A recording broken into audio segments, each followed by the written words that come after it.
Hello and welcome to Pro Tour-Charleston. I'm Randy Bueller. I'm here with Brian David Marshall, and we are getting ready for the second semifinal. On the left-hand side of your screen is Big Timin' with Big Goose. That's John Pelkak at the top of your screen, Gadiel Slifer, Chris McDaniel, known as the Star Wars Kid. On the other side, Rala Pumba, 3 Brazilians. Paulo Vitor Dama de Rosa has been having an awesome year. He won a PTQ with Willie Edel and Celso Zampiri, and they are ready for battle. There you get a good look at Gadiel Slifer. He actually won the last Block Constructed Pro Tour in Philadelphia. He's also had success in the teams format. He's took back Sunday on behalf of the Americans, and he'd love to win his second Pro Tour here today. He's playing against Willie Edel from Alapumba. There you get a good look at him. I was watching Gadiel play all weekend, and he really is just at the top of his game. He seems to be playing excellent Magic. And everybody you talk to seems to have a lot of respect for his playability. He's just an excellent pilot. Gadiel's playing a very control-ish deck. It's green, red, and blue. It's sort of got some Simic and some Burn. It's designed to beat aggro decks, and it's got permission elements. It's got expensive spells it can build up to. Simic Sky Swallowers for the win.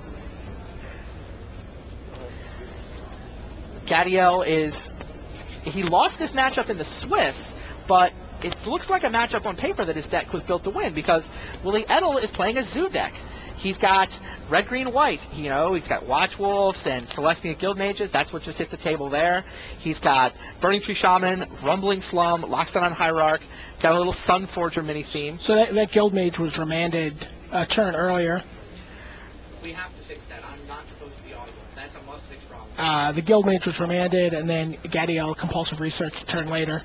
It looks like he missed a land drop there. He did not have a third land to follow up the Guild Mage, which resolved the turn after the Compulsive Research. Okay. Gadiel has another compulsive research from Gadiel. Looks like looks like he played a Signet and a Compulsive Research on the same turn. It's actually hard to imagine a better start from Gadiel than Remand, Compulsive Research, and starting off against a mulligan and a guy who missed a land drop. Right. Now the Guild Mage finally comes over. Gadiel takes 2, but he is all set up. Yeah, he could do that pen trick. I can't do that. Okay, a Karoo from Edel. Still no creature. This has got to be exactly the way Gadiel wanted this game to start.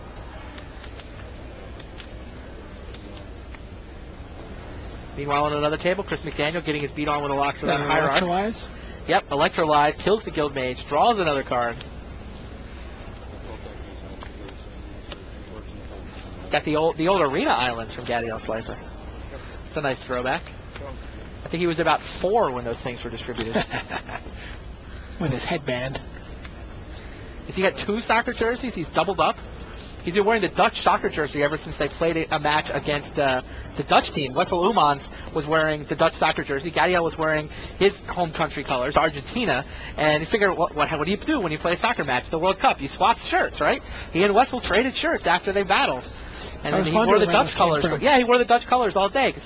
That's what you do. You swap shirts after the game. We've just gone straight to Sky Swallower here. Straight to Simic Sky Swallower for Gadiel Slifer. Meanwhile, Chris McDaniel has the second elephant in play already against Celso Zampiri. So the elephant, the jackal pup of this format. Yeah, he's the beatdown.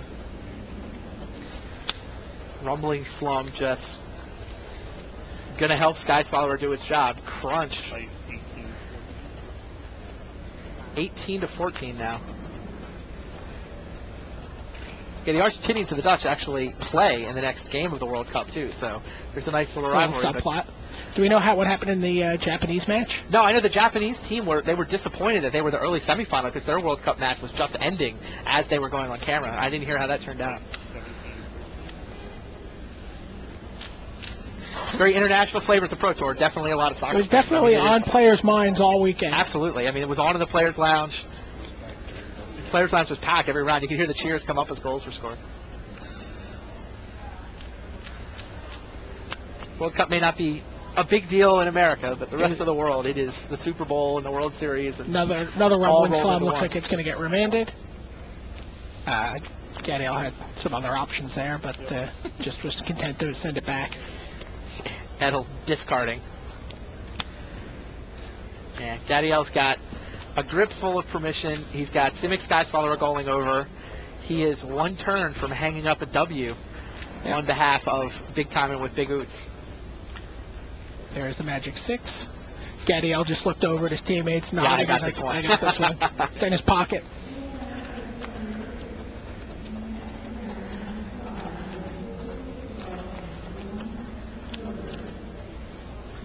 Looks like Chris is going to take match game one of their match as well. Oh, there's Blasted on High Rock. No, Void Slime. And there it is. The scoop. Gadiel Slifer takes game one blisteringly fast. Let's go to A. I think we're going to go over to the Chris McDaniel match. Yep. Oh, meanwhile, in another quick update, John Pelkak has lost his match. He double mulliganed and was unable to recover. Forostek really needs to come out of the gates fast, so he stumbled out of the gates, and Paulo Vitor Damo de Rosa smashed him. So a game for each side, and the only game one left going is the one between Chris McDaniel and Celso Zampier. McDaniel and Zampier are both playing fairly control-ish decks, slow board control. McDaniel has what a lot of people have been calling the Magic Online deck, Rolling Spoil, Angel of Despair, Congregation at Dawn. Congregation at Dawn, Crime set Punishment. it up, Crime Punishment. He's playing against Celso Zampier, who has similar stuff. He's got Sky Swallowers as his fatty instead of, he's got one Vampire. His deck looks a little better set up against Beatdown, but McDaniel isn't Beatdown. But then again, Last Gasp is good against Skeletal Vampire. Oh, Last Gasp, it looks like it's just a healing salve here. Yeah, not as good against Loxodon Hierarch. McDaniel came out of the gates with those elephants, and yeah, they're the beatdown. They're actually the most aggressive creature in this He match. just used Last Gasp to only go to 1. And he's going to take 8 there. This smells like a Skeletal Vampire. It is indeed a Skeletal Vampire. Gotta be happy to see Last Gasp. And Zampier just scoops him up. He has no way to stabilize from that. So Chris McDaniel takes game one. Wow. All of a sudden, in 5 minutes, all 3 game ones are done. And Big Oots, the Americans, up 2 games to 1. Are you surprised by how fast this format seems to have gone along? Like I was a little nervous that we were going to see some really, especially after last year's block constructed season where we had Gifts Ungiven and Sensei's Divining Tops. Where the format was a little slower, more controls, but people were talking about big spells, talking about things like Skeletal Vampire, they're talking about Simic Sky Swallower, talking about gaining life with Loxodon Hierarch, all these staple cards that are very controlling cards, and yet the format seems to move along at a really, really brisk pace. It does. I think part of that is that the card drawing is not spectacular. Like, you've got compulsive research, but you don't see the control deck. You're not manipulating. You're not playing Divining Top, Gifts Ungiven games. Like, both of those cards give you a tremendous number of options, and so players build decks where they're like, well, I have everything. I just have to figure out how to use it all and how to piece it together. And here, cards are a little more straightforward. You're like, compulsive research, I draw 3. Which of these is the worst? There's not as much, it's just not as complicated to resolve the spells. Right.